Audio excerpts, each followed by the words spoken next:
ఈ రోజున మేమందరం ఒక ఆలోచనతో ఒక కష్టపడడం ఒక సినిమా తీసాం. మనందరికీ ఆనందం కలగాలని.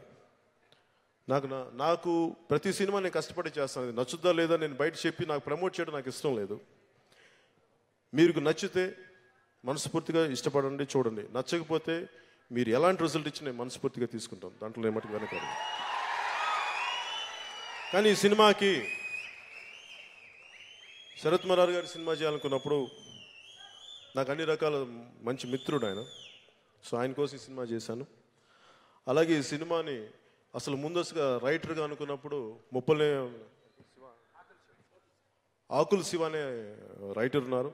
ఆయన ఈ కథని ముందుగా రాయలసీమ ఒక వీరమనే సినిమాని దాన్ని తెలుగులో డబ్ చేయాలంటే దానికి ఇలా కావాలని రాయలసీమ ప్రాంతానికి బాగుంటుందంటే ఆకుల శివ అనే రాయలసీమ ప్రాంతానికి చెందిన రైటర్ని అడిగి ఆయన రాసిన దాన్ని చేసిన తర్వాత డాలీ గారు డైరెక్టర్గా తీసుకున్నాం.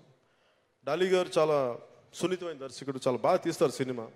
నాకు ఆయన సినిమా ఎందుకంటే గోపాల దగ్గర నుంచి ఆయనలో చాలా సున్నితమైన హాస్యం ఉంటుంది. ఆయన హాస్యం నాకు నచ్చుతుంది. ఆయనతో పని చేయడానికి నాకు ఎప్పుడు ఎదురు చూస్తాను.